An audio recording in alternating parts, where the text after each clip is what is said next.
Começa agora mais uma edição do programa Paideia, seu encontro semanal com a cultura científica.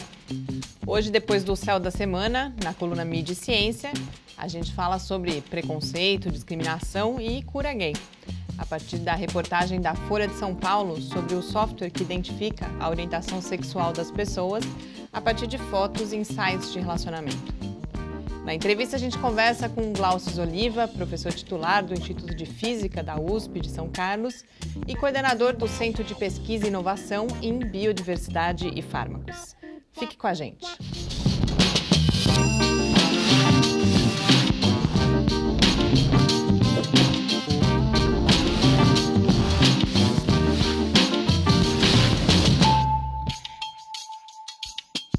Muito boa noite, é um prazer dar início a mais essa edição do Paideia, o nosso encontro semanal com a cultura científica, uma realização do Laboratório Aberto de Interatividade da UFSCar, o LAB, e do Centro de Desenvolvimento de Materiais Funcionais, o CDMF. O Paideia vai ao ar todas as terças-feiras, às 6 horas da tarde, nas redes sociais e no site do LAB, e também na Rádio UFSCar.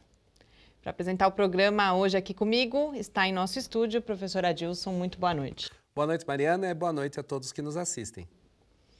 Seguindo a tradição, a gente começa o nosso programa conferindo com o astrônomo Gustavo Rojas as dicas do que observar no céu dessa semana.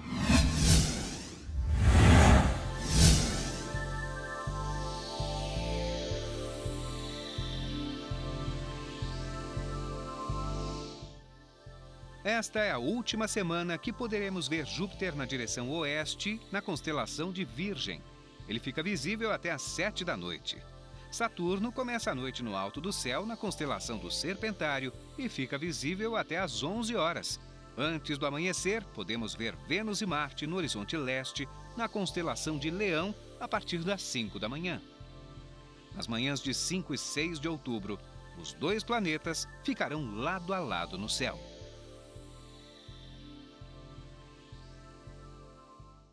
O século XV foi um período de grandes transformações na Europa. Nessa época, tiveram início as grandes navegações, e as naus de várias nações europeias ganharam o mundo, chegando a todos os continentes.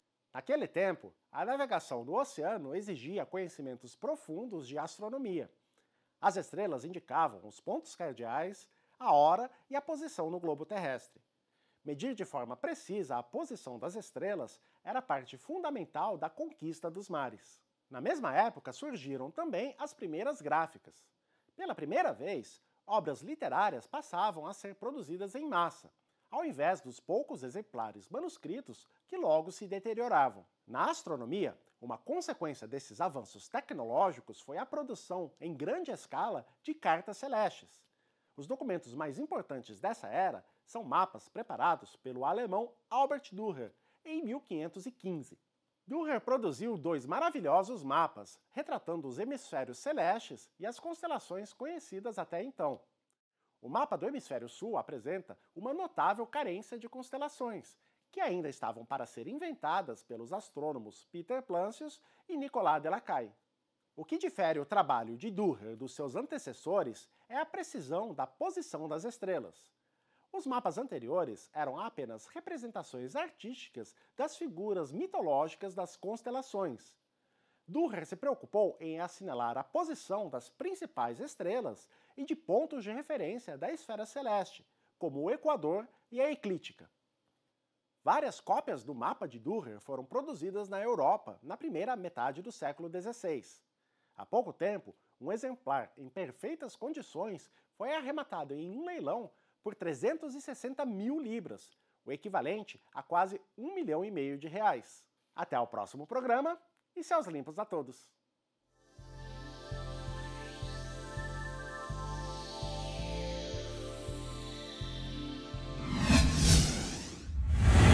Estamos de volta aqui no Paideia. A gente está numa série aí de céus da semana sobre as formas de navegação, sobre as cartas.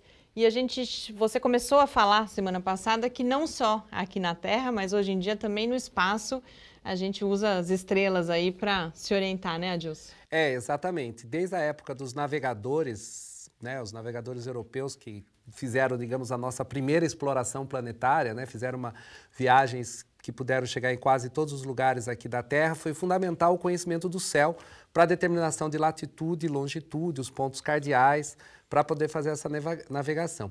Curiosamente, também, quando se manda uma espaçonave para o espaço, você também precisa ter pontos de referência para se orientar. Afinal de contas, se calcula trajetórias, mas, ao mesmo tempo, a nave ela tem que continuar conferindo a sua trajetória. E uma das formas disso, ela é fotografar, por exemplo, uma determinada estrela, um determinado corpo celeste que serve de guia para o seu movimento. Então, também se... Está indo na direção daquele corpo celeste. Exatamente, para corrigir uma trajetória. Isso também é uma forma de você também fazer essa navegação celeste. Então, é bem curioso, né? Que a gente, quando se refere ao espaço, a gente fala de navegação, a gente também se refere a essa questão de andar pelo mar, né? O espaço também nos parece que dá essa sensação de também estar navegando pelo oceano, tanto que a gente até algumas vezes chama a atenção, né, de oceano cósmico, né? Onde as nossas naves, né, a gente também chama de nave, né? Vem de nau, né, que também é da questão de navegação. É bem curioso isso, né? Porque as naves, elas não somente elas têm que procurar os caminhos olhando pelas estrelas, mas também elas têm que procurar também quais são os melhores caminhos onde a gravidade consegue maximizar a velocidade dessas naves. Então é parecido como os navegadores. No caso dos holandeses, por exemplo, eles faziam grandes viagens com grandes velocidades, os barcos deles chamavam de holandês voador, porque eles tinham um catálogo muito bom das correntes marítimas. Então, quando o navio pegava uma certa corrente, vai ser mais rápido para viajar do que normalmente. A mesma coisa você também faz quando lança uma espaçonave.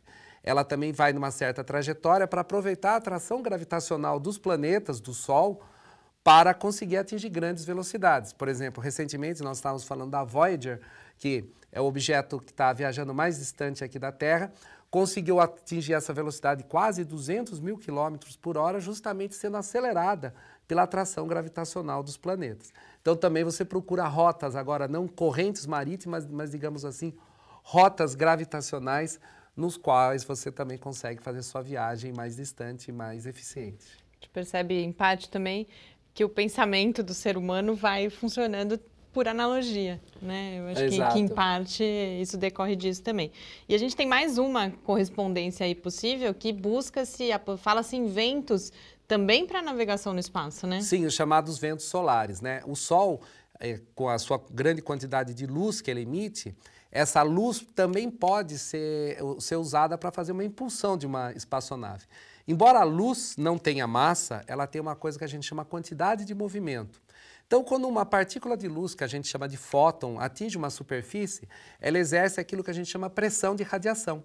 Então, é como se desse um pequeno apertãozinho sobre a superfície. A Terra, como um todo, recebe essa pressão de radiação. No espaço, onde você não tem atrito, você poderia fazer uma espaçonave com uma grande vela, só que aí seria uma vela solar, que essa luz ia atingindo essa vela e vai empurrando e vai acelerando uma espaçonave. Mas a vela é uma superfície? Isso, uma superfície, como uma vela mesmo de um grande barco, né? Então imagine uma sonda espacial pequena com, sei lá, 20, 30, 50 quilos e uma vela, sei lá, com 1 quilômetro aberta nela, de um material ultra fino, muito leve. A luz solar poderia bater e acelerar. E se estima que esse seria um meio bastante eficiente, que poderia chegar até 10% da velocidade da luz, acelerando com essa impulsão solar. Há projetos também de você colocar uma espaçonave e disparar um laser aqui da Terra com alta potência para impulsionar essas naves nessas viagens, aí procurando até fazer viagens interestelares. Mas, por enquanto, tudo isso está nos planos apenas, Já fizeram protótipos, né, disso aí, já foram feitos alguns testes, mas nunca foi feito um grande lançamento de uma espaçonave para fazer uma viagem tão longa como essa. É um desafio de materiais, aí, de você ter um material leve, e também um desafio aí de muitos detalhes tecnológicos que têm que ser resolvidos.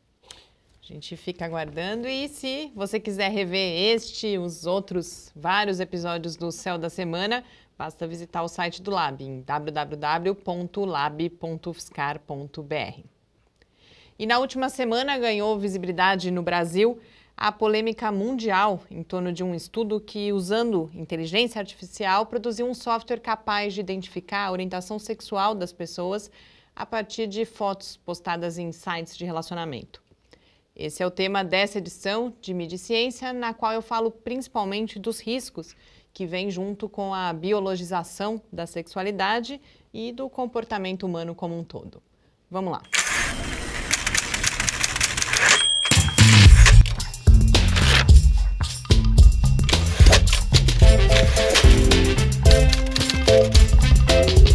Um estudo que foi noticiado na Folha de São Paulo no dia 25 de setembro, apesar de não necessariamente patologizar a homossexualidade, como faz a ideia de cura gay, sem dúvida contribui para visões de mundo que levam a essa patologização. Eu estou falando da pesquisa usando inteligência artificial que resultou em um programa de computador supostamente capaz de dizer se uma pessoa é hétero ou homossexual a partir da análise de uma fotografia do seu rosto. A reportagem da Folha e várias outras que foram publicadas na mídia do Brasil e de outros países tiveram bastante cuidado ao falar da polêmica gerada pelo estudo e apontar os vários perigos que a utilização dessa tecnologia pode trazer. Mas mesmo assim, é chocante, e eu não exagerei na escolha do adjetivo, que esses riscos do uso da tecnologia tenham tido como resultado o esquecimento quase completo daquela que, para mim, é a questão central nessa história toda. A biologização da sexualidade. Esse determinismo biológico ignora que a sexualidade, como a gente conhece hoje, é também cultural e, sobretudo, que o discurso sobre a sexualidade é um instrumento de poder que busca normatizar o comportamento sexual de acordo com padrões que são estabelecidos historicamente. Esse discurso define o que é normal e pune, ou busca curar, o que dá na mesma, o desvio. Em suma, esse discurso torna natural uma relação direta entre biologia e comportamento e legitima, pela pseudociência, o preconceito e a discriminação. Não é preciso ir longe para a gente lembrar das consequências dessa visão de mundo em outros momentos históricos. A gente teve no final do século XVIII a frenologia, que pretendia determinar a capacidade mental e o caráter de uma pessoa, analisando a sua estrutura craniana. E há menos de 80 anos, a gente teve a eugenia nazista, que matou mais de 10 milhões de pessoas, e uma parte delas, inclusive, por serem homossexuais. Eu não estou dizendo que o estudo é pseudocientífico e muito menos que os seus autores são eugenistas. Mas há riscos nos pressupostos da pesquisa, e não só nos usos que as pessoas podem fazer dela. A gente precisa ter cuidado também com as ideias de validade científica e rigor metodológico, que foram muito usadas nas reportagens sobre o estudo. Primeiro, a gente não pode esquecer que a ciência é feita por seres humanos e é cheia de escolhas. Foram seres humanos que programaram o algoritmo, que determinaram quais pontos faciais seriam referência para análise e que decidiram por buscar os dados em sites de relacionamento. Foram seres humanos, em alguma medida comprometidos com o determinismo biológico, que interpretaram que os resultados corroboram a origem embrionária da homossexualidade. E não, por exemplo, que eles mostram padrões que têm relação única e exclusivamente com as fotos que as pessoas escolhem colocar nos sites de relacionamento. Não foram máquinas, e muito menos deuses imunes a qualquer tipo de interesse, viés ou erro. Mas talvez seja mais importante do que isso a gente lembrar que a validade científica vai além da validade interna à própria ciência. Lembrar, mais uma vez, como a ciência já validou ao longo da história várias práticas que hoje a gente sabe que são ineficazes e, mais do que isso, única e exclusivamente violentas. E, além disso, é sempre bom a gente lembrar que os cientistas não agem isolados do mundo e precisam se responsabilizar não só pela gênese do conhecimento que eles produzem, pela qualidade científica, mas também são responsáveis pelo destino desse conhecimento na sociedade. Mas essa nossa conversa aqui hoje já virou um monólogo comprido demais. Então, hoje, mais do que nunca, eu convido vocês a lerem o texto completo lá no site do Lab e contarem para mim o que vocês acharam.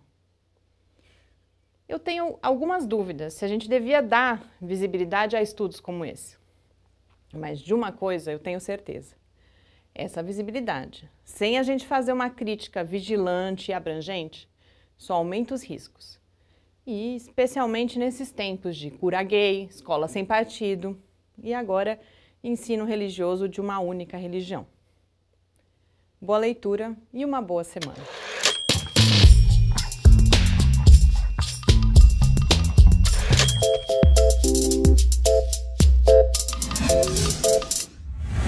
Estamos de volta aqui no Paideia.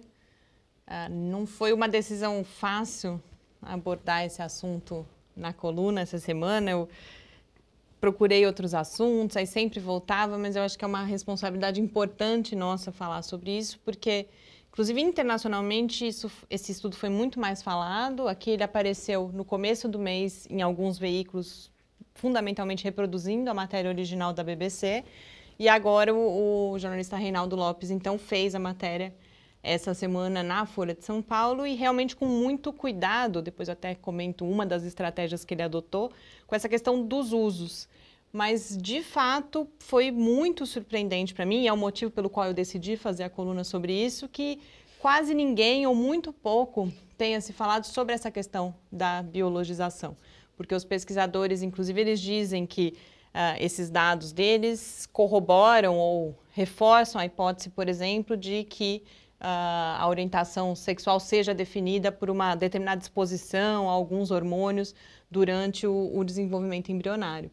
Então, realmente é uma coisa que é perigosíssima e eu acho importante a gente alertar tanto para em que contexto esse estudo surge e essa questão da responsabilidade social da ciência, porque a gente percebe também que o interesse principal desses pesquisadores é no desenvolvimento da inteligência artificial, do reconhecimento de face, que é quase por acaso. Eles já fizeram outros estudos, por exemplo, analisando redes sociais, o Facebook, se eles conseguiam identificar o comportamento político, as preferências políticas das pessoas. Então, me parece que é quase por acaso que eles vão trabalhar com essa questão da sexualidade.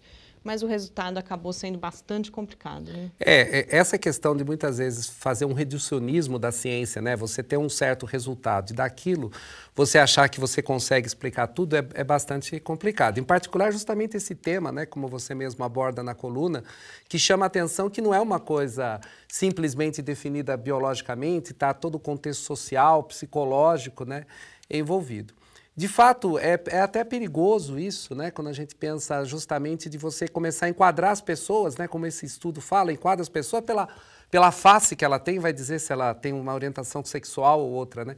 A gente está cansado de ver na história da humanidade, todas as vezes que foram feitas decisões desse tipo, né? Quais foram as grandes consequências que isso ocorreram, como você mesmo citou, da própria questão da eugenia na Segunda Guerra, na época do nazismo, né?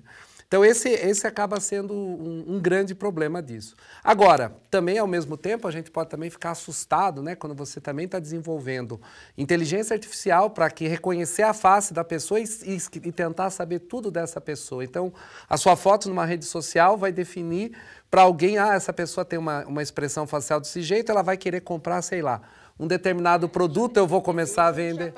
Esse uso já está sendo feito. E aí você começa a colocar as pessoas dentro, então, de caixinhas, né? Então, isso é bastante complicado. No fundo, né, você acaba definindo, né, esses sistemas vão mais ou menos te empurrando para um determinado tipo de, digamos, até de comportamento. Então, uma coisa que procura encontrar um comportamento também acaba induzindo um novo comportamento. Já tem sido usado e estão investindo no desenvolvimento justamente para essa relação com o cliente, para entrevista de emprego, para o momento da contratação. E os próprios autores, em sua defesa, dizem que eles acharam importante publicar esse resultado para alertar para esse poder da inteligência artificial. Como eu falo na coluna, eu tenho dúvidas, inclusive, se a gente dá ou não visibilidade, mas em dando, eu acho que é fundamental sempre a gente tratar todos os lados dessa questão. Eles mesmos colocam também, isso pode ajudar os movimentos LGBT, por exemplo, que mostra que não é uma escolha. Mas eu acho que é um argumento complicado também. Mas se fosse uma escolha, então tudo bem a discriminação. Então é realmente muito complicado e a gente tem que, principalmente hoje em dia, que a gente sabe que tem essa escalada conservadora, alertar para tudo isso. Agora, uma coisa interessante que eu queria destacar é que justamente o jornalista da Folha que fez a matéria, o Reinaldo, ele sabia, claro, desde o princípio da polêmica, ele faz a matéria atrasado em relação a outros veículos nacionais, porque ele busca especialistas que pudessem comentar, então a reportagem, na verdade, já é sobre a polêmica, e aí ele opta por, no blog dele, que é o Darwin e Deus, disponibilizar as 3 entrevistas que ele fez na íntegra. Isso eu acho interessante, quem puder comparar a íntegra da entrevista com as declarações que vão para a matéria. Esse é um exercício de leitura de crítica de mídia muito rico, porque a gente percebe justamente como escolhas são necessariamente feitas e o que a pessoa disse na íntegra é não necessariamente diametralmente oposto, porque aí é má fé, mas como é diferente das declarações que estão ali na reportagem. Então, realmente aconselho a lerem a coluna escrita, como eu sempre faço, mas não só isso, a também fazerem essa comparação aí com o blog do Reinaldo. E agora, para encerrar esse primeiro bloco do Paideia, a gente acompanha o episódio do Clique Ciência com a professora Márcia Duarte Galvani, do Departamento de Psicologia da UFSCar, que fala sobre adaptações curriculares para estudantes com deficiências. E em seguida a gente volta para a entrevista com o professor Glaucio Oliva, que é professor titular do Instituto de Física de São Carlos, da USP. Até já! Meu nome é Márcia Duarte Galvani, eu sou professora do Departamento de Psicologia e atuo nos cursos de licenciatura em Educação Especial e no programa de pós-graduação em Educação Especial. Eu sou líder do Grupo de Estudos e Pesquisas sobre a Escolarização da Pessoa com Deficiência, o GPPED, e uma das temáticas que o nosso grupo de pesquisa vem desenvolvendo estudos é sobre a adaptação curricular para alunos com deficiência intelectual. Seria uma ferramenta de ajustes na metodologia, na avaliação e nos objetivos, né, para que esse aluno tenha acesso aos conteúdos curriculares.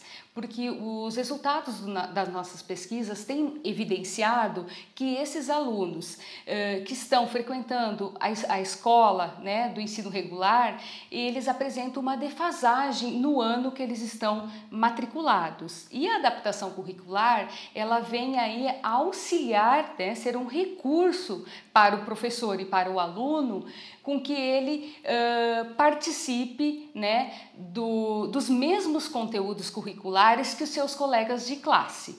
Por exemplo, um aluno com deficiência intelectual, né, que esteja matriculado no 6º ano do ensino fundamental e que ainda não domina as habilidades de leitura e escrita, ajustes, né, nos conteúdos curriculares serão necessários para que esse aluno se aproprie, né, do conteúdo daquele ano.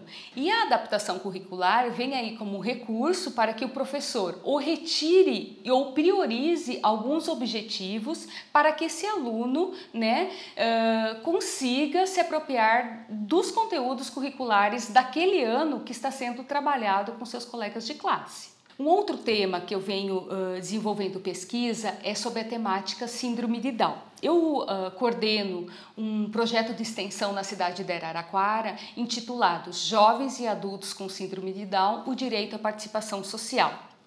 Esse projeto ele visa oferecer espaços de encontros entre os jovens e adultos, né, com essa síndrome, onde eles possam instituir interações, possibilitando uma maior autonomia e também o empoderamento desses jovens e adultos. O empoderamento ele se constitui na tomada de decisões das pessoas, né? Então esse projeto ele visa estimular esses jovens, né, e adultos com síndrome de Down a tomarem decisão, eles, né? Porque muitas vezes as decisões são tomadas pelos pais, né? Então a decisão da escolha de roupa, de ir em algum ambiente, sempre é o pai que decide por eles. E o nosso projeto, ele vem aí a questão do estímulo ao empoderamento, a eles tomarem decisão. Os resultados, né, deste projeto têm evidenciado que tanto a independência como a autonomia desses jovens e adultos com síndrome de Down tem melhorado muito,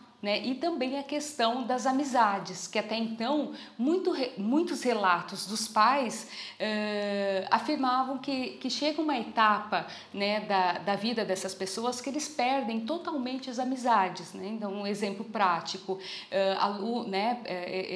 quando eles estavam matriculados no ensino fundamental, os colegas faziam festas e eles não eram convidados, né? Então, eles praticamente vivenciavam a vida social dos pais. E com esse projeto de extensão, eles acabaram fortalecendo esses vínculos de amizades entre eles, onde eles combinam de ir a festas, cinema, pizzaria. E isso, né, vem evidenciar o tanto quanto é importante, né, esse estímulo ao empoderamento de jovens e adultos com síndrome de Down.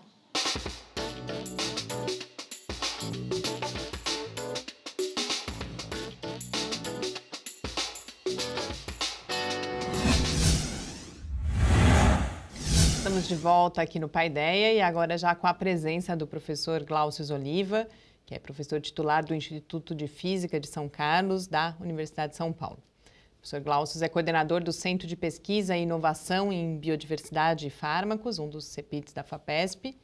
É membro titular da Academia Brasileira de Ciências e comendador da Ordem Nacional do Mérito Científico.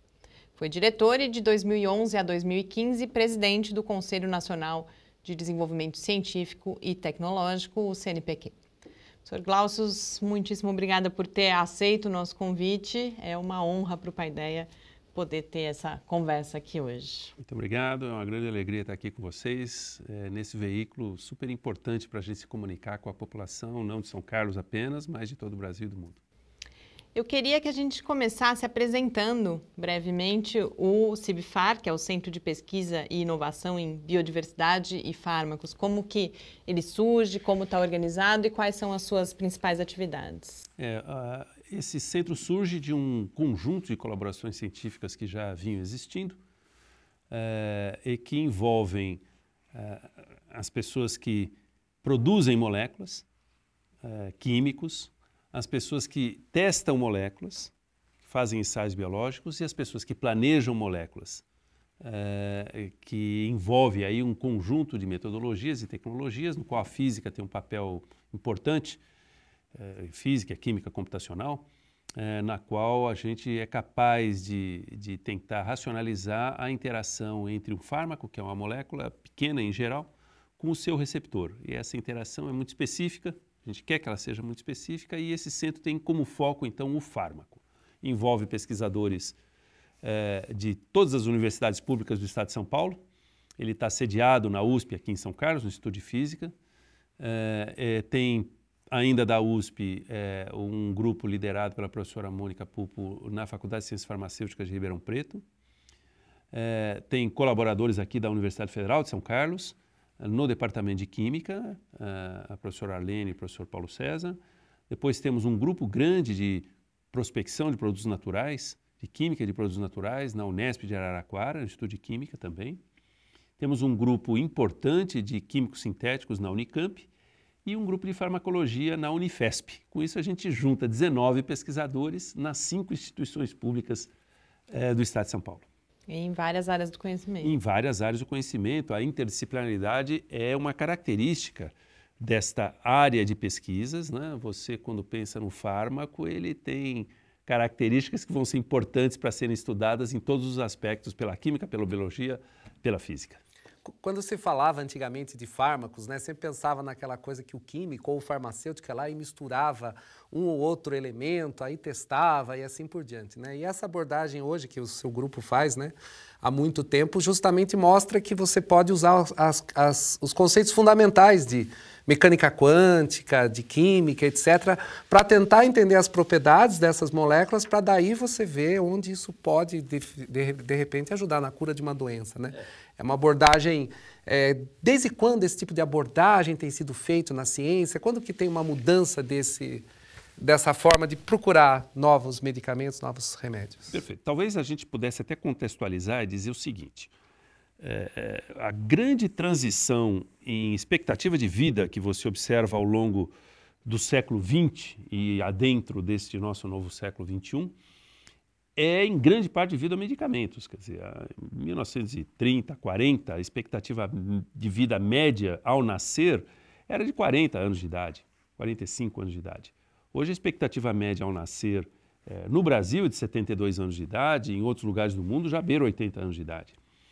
O que é que fez isso? É acesso a medicamentos. É claro que tem outros componentes, acesso à medicina de forma mais ampla, diagnósticos, saúde pública, saneamento, alimentação, isso tudo foram componentes importantes, mas se você imaginar que a coisa de 60, 70 anos atrás, se você pegasse qualquer doença infecciosa um pouquinho mais séria, você morria, não é? Porque você não tinha acesso a antibióticos, foram os medicamentos que têm feito grande parte dessa transição. Historicamente, medicamentos eram produtos naturais, eram o conhecimento tradicional de acesso a plantas, que eram fontes, né? As plantas próprias eram fontes de medicamentos.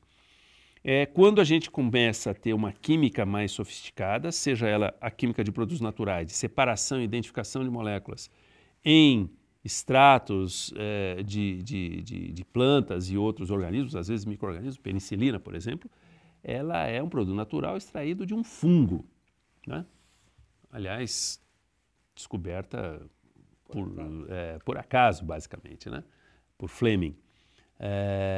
Mas justamente com o desenvolvimento do conhecimento do fundamento das doenças, da biologia associada à patologia das doenças, é que tem permitido você inverter a equação do desenvolvimento de fármacos. Como você bem falou, Adilson, a forma tradicional de se descobrir fármacos até 30 anos atrás era tentativas e erros. Eu brinco fazendo uma analogia com um quebra-cabeças, né? Se você tem um quebra-cabeças para montar e está lá pela metade e chamar um amigo seu que está chegando na casa e botar uma venda nos olhos dele dizendo assim, agora ache a peça dessa posição. Se você está de olhos vendados, você não tem outra alternativa senão ir na pilha de peças não usadas, usar cada uma e tentando ver se encaixa. Se você tirar a venda, você tem agora outro tipo de informação. Você pode ver a forma daquela posição onde você vai encaixar e você pode ver as cores daquela vizinhança. Você tem um vermelhinho de um telhado, você tem um verdinho de uma grama, um azulzinho de um céu. E agora você vai olhar para o conjunto de peças com esses dois critérios, forma parecida com aquela que você quer encaixar e cores que sejam complementares. Um fármaco, ele funciona por quê? Ele funciona porque interage com um receptor. Quer dizer, você toma uma aspirina e ela vai, né, dentro do seu organismo, viajar até uma proteína com a qual ela vai interagir. Né? Você toma um antibiótico e é uma molécula pequena que vai ter que chegar àquele micro-organismo que causa a doença e bloquear uma proteína específica que é essencial para o ciclo vital do parasita ou do micro-organismo.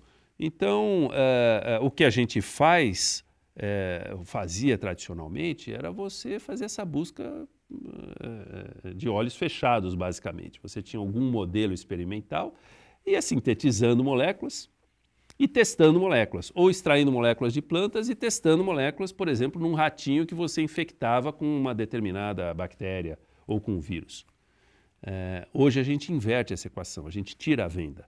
A gente olha primeiro para o receptor. O que é que causa a doença?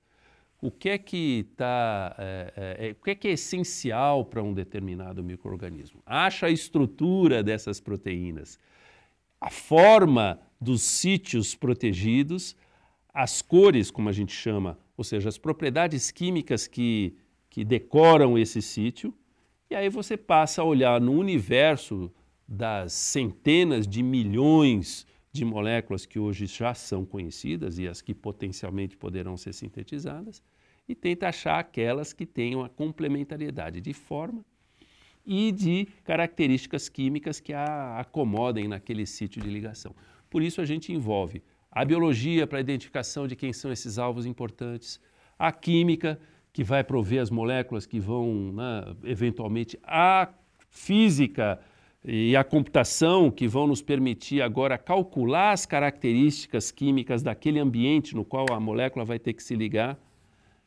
E com essas informações todas juntas, né, a gente chega a candidatos a fármacos. Esse é o objetivo do nosso CEPID.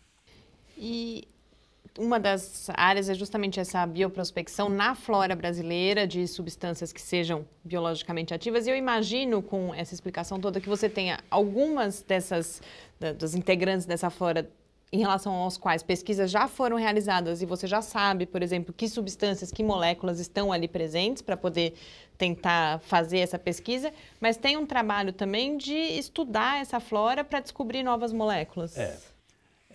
Essa pergunta é muito pertinente, né? Até a gente pode pensar por que plantas e organismos naturais podem ter moléculas que são tão importantes assim. De certa forma, não é tão difícil de entender.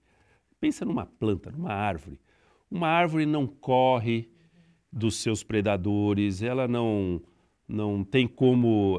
Como é que ela se defende dos predadores? Quem são os predadores? Insetos que vão comer a árvore, bactérias e fungos que vão infestá-la, não é? Outros animais que vão comê-la. Como é que a árvore se defende? A evolução ao longo dos vários bilhões de anos, no caso de plantas, no nosso planeta, foi desenvolver um ferramental químico, ou seja, metabólitos secundários, ou seja, a planta produz um monte de substâncias químicas, muitas substâncias químicas que não são essenciais para o seu metabolismo, mas que são formas de defesa. Então, um insetinho vai lá morder a folha e acaba ingerindo uma substância que vai eventualmente interagir com alguma proteína dele e ele não gosta, seja de características, né, ou mata o próprio parasita, ela pode ser tóxica, e isso é a forma de defesa. Então, explorar agora esse universo químico das plantas e outros micro-organismos é racional, é super inteligente, né? E assim foi, e ainda é, né? Cerca de 50% de todos os fármacos que são utilizados em humanos são ou produtos naturais ou inspirados em produtos naturais. É muito comum isso acontecer, você achar moléculas que são promissoras na biodiversidade e depois você sintetiza coisas que sejam parecidas com aquilo para que tenham atividade, né? Nós temos inclusive uma história brasileira desse assunto, né? Podia ter sido até, deveria ter sido, na minha opinião, reconhecida com o Prêmio Nobel e não foi. Mas se vocês acharem, eu posso até contar um pouco dessa história aqui, porque ela é bem interessante. Por favor. Essa história tem a ver com pesquisadores aqui da nossa vizinha Ribeirão Preto. O professor Maurício Rocha e Silva era o professor dessa área, com alguns alunos, entre eles um professor chamado Sérgio Ferreira, e que estava estudando veneno de cobras. E tinham observado uma coisa interessante, né? Quando um ratinho qualquer animal, né, era mordido por uma picada de jararaca, ela tinha uma rápida queda na pressão arterial. A pessoa tem uma queda de pressão, né, como se você tivesse uma crise de pressão baixa. Depois vem todos os efeitos que podem ser cardiotóxicos, podem ser neurotóxicos, mas o primeiro efeito muito rápido é uma queda de pressão. E eles começaram a investigar, quer dizer, extraía veneno, ia tentando separar os componentes desse veneno e num modelo animal de um ratinho ia vendo qual é que causava essa queda de pressão e até que chegaram a um componente pequenininho, um pequeno peptídeo chamado bradicinina, que tinha essa propriedade. Não havia instrumentos analíticos capazes de identificar o que era exatamente aquela composição daquela molécula, sabia que era um pequeno peptídeo, mas não sabia exatamente qual era a sequência desse peptídeo, então esse trabalho foi publicado e o Sérgio Ferreira foi para a Inglaterra para tentar avançar na caracterização no grupo do professor Vane, e lá, com base nesse peptídeo, né, se descobriu qual era a sequência de aminoácidos, quais eram os aminoácidos importantes para essa atividade nesse peptídeo. E o Vane, em colaboração com o próprio Sérgio, começaram a desenhar pequenas modificações na parte central desse peptídeo de 12 aminoácidos, de tal forma a simular, mas que fosse uma molécula pequena e que não fosse degradada pela enzima que eles achavam que devia ser importante naquele processo. E desenvolveram o captopril. O captopril foi o primeiro medicamento para tratar a hipertensão no mundo. E vocês sabem que a hipertensão é uma das principais causas de morte, ainda é no Brasil. Qualquer pessoa que tem um AVC, que tem um infarto do miocárdio, paradas cardíacas, em geral estão associados à hipertensão, né? Então, só ter um medicamento para tratar a hipertensão foi uma mudança de paradigma na medicina. Feito por um brasileiro, inspirado num produto natural de uma cobra do Brasil. O Veyne, depois de alguns anos, ganhou o prêmio Nobel, o cara que recebeu o Sérgio Ferreira lá, mas cujo desenvolvimento foi inspirado no produto natural, na descoberta que tinha sido feita aqui. Sem dúvida. É bom a gente ter essa chance de pelo menos divulgar, falar sobre essa história, já que ela não teve todo o reconhecimento. Tem tido muitos impactos, né? Que às vezes a gente perde até essa oportunidade de comunicar. Nossa capacidade, por isso eu acho que esse programa é tão importante, né? É tão fundamental a gente poder comunicar a ciência que a gente faz para a população, para que as pessoas entendam o valor do que representa esse esforço nacional, esse grande esforço nacional, que é colocar parte dos recursos da nação em instituições que se dedicam à formação de pessoas, mas principalmente também se dedicam à pesquisa. Essa pesquisa não é feita simplesmente porque é agradável ou é interessante. Ela é feita porque ela é importante para os brasileiros, para a população, né? Se a gente ficar sem ciência, isso vai ser terrível para o país. Sem dúvida. Queria aproveitar essa fala, fazer um pequeno desvio, então, porque a gente vive justamente um momento complicadíssimo aí, que os recursos minguam cada vez mais.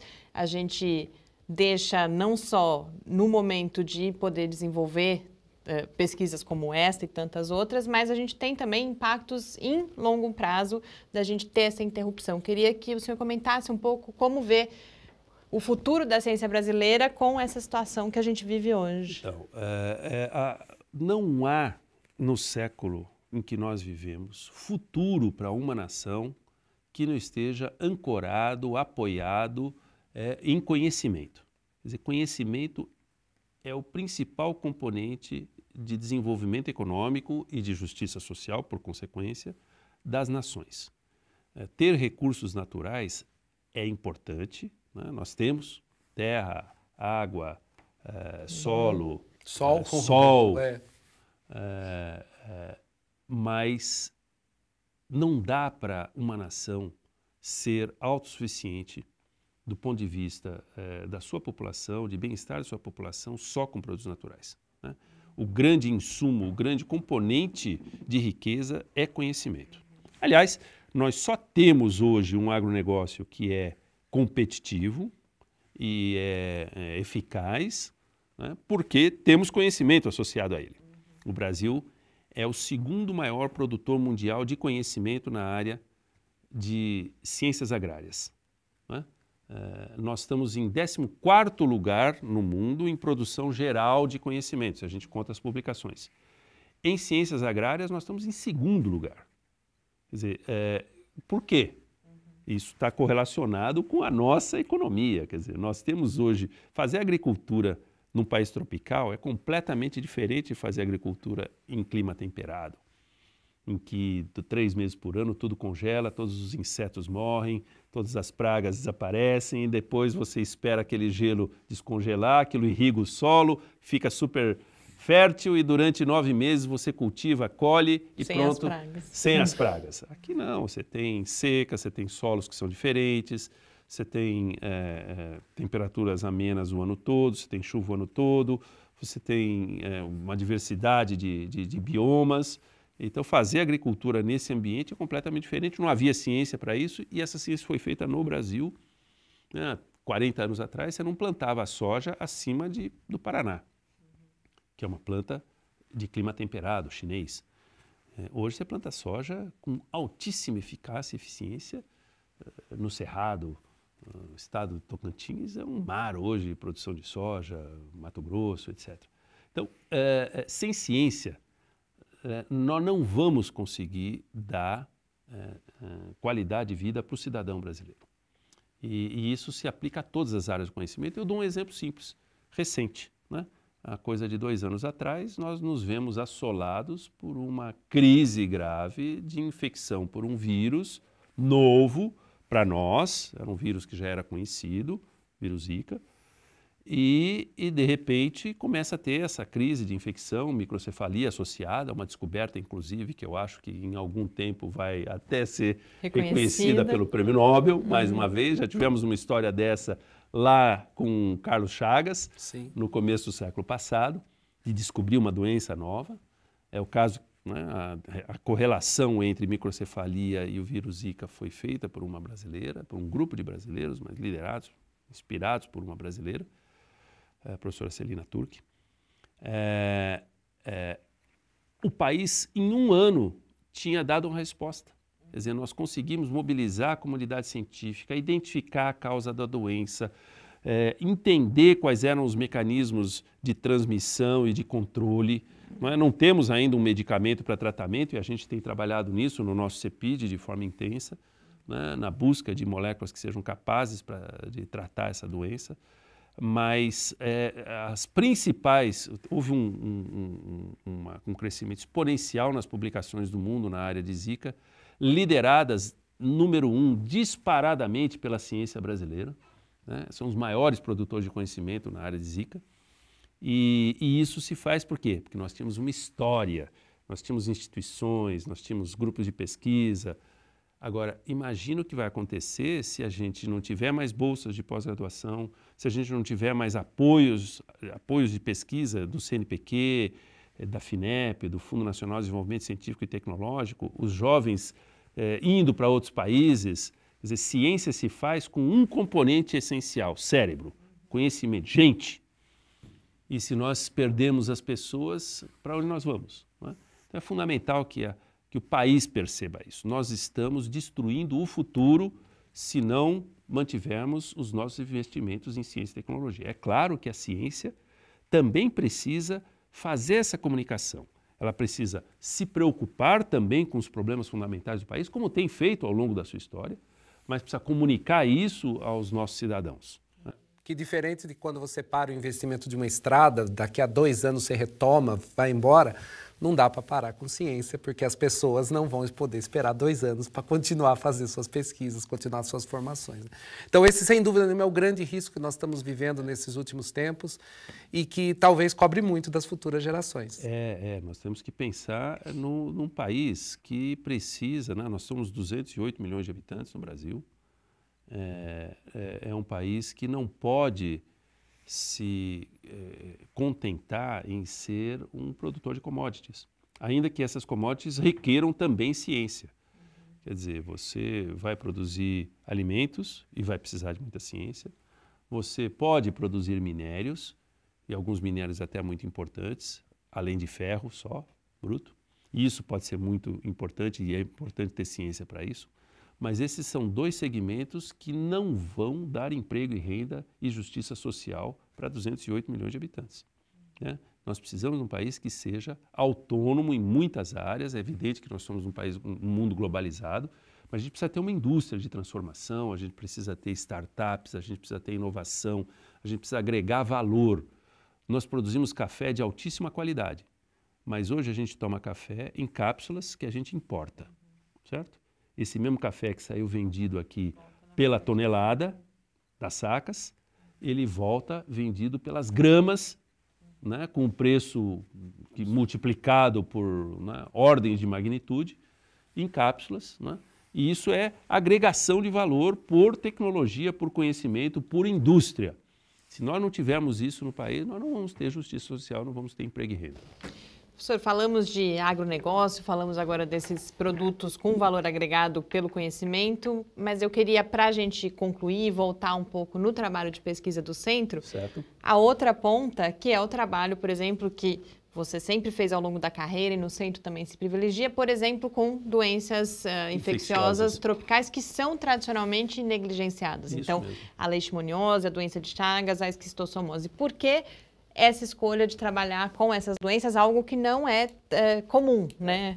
Isso é exatamente o que se pensa como deve ser a ciência brasileira, né? A gente pode fazer ciência de qualidade, competitiva do ponto de vista científico, estar na fronteira do conhecimento, mas ao mesmo tempo estar trabalhando em temas que são de relevância para o país. né? E essa foi a nossa escolha. Quer dizer, as doenças, como você mencionou, tipicamente doenças infecciosas, são doenças associadas à pobreza, a países em desenvolvimento. E não apenas à pobreza, mas a países tropicais. Então, é uma combinação de doenças tropicais com acesso a controle e a medicamentos, né? São doenças que, por serem associadas à pobreza, nunca atraíram a atenção de quem de fato desenvolve medicamentos no mundo, que é a indústria farmacêutica, né? Porque, aliás, é um fato, quer dizer, o desenvolvimento de um fármaco é uma coisa muito custosa. Você botar uma molécula, né, numa pessoa requer muita segurança, antes de tudo, e eficácia também, mas segurança. E você, para mostrar eficácia e segurança, há um processo muito longo, muitas etapas de descoberta, muitas etapas pré-clínicas, depois muitas etapas clínicas paulatinas em que você vai testando isso em pessoas, né? Até que você tenha segurança de que aquele medicamento pode de fato ser utilizado. Isso é custoso. E as empresas farmacêuticas não querem fazer esse investimento se depois não puderem vender esse medicamento, né, para uma população muito ampla. De tal forma a ter retorno desse investimento que pode ser de 10, 12, 15 anos. E na escala de bilhões. E na escala de bilhões. A escala hoje estimada é da ordem de 2 bilhões de dólares por um projeto. E o pior é que são projetos que não têm garantia de sucesso, né? Você Tem risco, muitas né? vezes chega na fase 3 de desenvolvimento clínico, que é a última, quando você tem aí 3, 4, 5 mil pacientes sendo testados, né, nesse ambiente, depois de tudo já ter sido mostrado anteriormente, mas é numa população muito mais ampla que às vezes você vai identificar 3, 4 casos de um efeito colateral inaceitável e que não tinha sido observado quando você tinha grupos de 100 pacientes, 200 pacientes em fases anteriores. Quando você aumenta o N, o número de pessoas, começa a aparecer e de repente você tem que parar. E todo aquele investimento foi perdido, basicamente. Você tem que começar outro projeto, né, com outras moléculas. Então, por que doenças negligenciadas? Porque são doenças que, de fato, não têm recursos terapêuticos. Você deu um exemplo, doença de Chagas. Até hoje, a gente trata a doença de Chagas com um único medicamento, chama-se benzinidazol, que foi descoberto ao acaso, né, por tentativa e erro. Ainda na década de 70 do século passado, é um medicamento com grandes efeitos colaterais e é um medicamento que só tem eficácia quando você o utiliza na fase chamada aguda, quando você acabou de ser infectado. E esse hoje não é o grande problema. Nós temos, por exemplo, no Brasil, poucas infecções hoje, o controle sanitário, a mudança dos hábitos da população rural fez com que a transmissão pelo barbeiro praticamente não exista mais no Brasil, diretamente por picadas, mas a transmissão agora acontece de outras coisas, né? Você hoje come açaí. E açaí você obtém moendo um fruto que vem de um coqueiro e esse coqueiro é um habitat natural do barbeiro. E o tripanossoma ele é presente em espécies silvestres, gambás e outros animais silvestres, né? Então, esses barbeiros que estão na árvore estão infectados. Então, quando você moe um caldo de cana e toma in natura e veio um inseto desse moído junto, ou você toma um açaí que não foi pasteurizado, isso são as causas de transmissão aguda. Mas você tem hoje uma população de 2 milhões no mundo, Brasil um pouco menos do que isso, mas é significativa, de pessoas que estão infectadas, foram infectadas há 10, 20 anos atrás. E que estão na fase crônica da doença e que não tem tratamento. Então, esse é um problema. Essas pessoas, quando se tem transfusão de sangue em bancos em que esses testes não são feitos, isso também pode ser transmitida a doença. Malária é um problema sério ainda na região norte do Brasil. Esquistossomose é uma doença recorrente em regiões de baixo acesso sanitário e veja, o Brasil hoje é lotado disso. Você anda pelo Nordeste, você tem as palafitas, lugares em que a água está ali, então a transmissão acontece diretamente. E você tem resistência hoje aos poucos medicamentos que existem. Então, realmente são doenças negligenciadas e o nosso centro tem um foco muito importante nessas doenças. Muito obrigada, professor. Infelizmente o nosso tempo acabou. Espero que a gente possa voltar a falar, se aprofundar, falar de cristalografia de proteínas, que ficou por trás de tudo isso e a gente acabou nem abordando. Muito obrigada, foi um prazer e uma honra contar com a sua participação aqui no Pai Ideia. Obrigado a vocês, e fica a nossa mensagem de muito interesse e atenção por parte dos nossos ouvintes, telespectadores, internautas, né, que nos ajudem nesse processo de convencimento, não só da população, mas especialmente das classes políticas do nosso país, né, de que sem ciência e tecnologia nós não temos futuro. Conversei com o professor Glaucio Oliva, que é professor titular do Instituto de Física de São Carlos, da Universidade de São Paulo. E esse Pai Ideia fica agora, então, por aqui. A gente volta na próxima terça-feira, às 6 horas da tarde. Enquanto isso, você pode acompanhar o Lab no Facebook, no Twitter, ou falar com a gente pelo e-mail cliqueciência@ufscar.br. Muito boa noite. Uma boa noite a todos. Boa noite.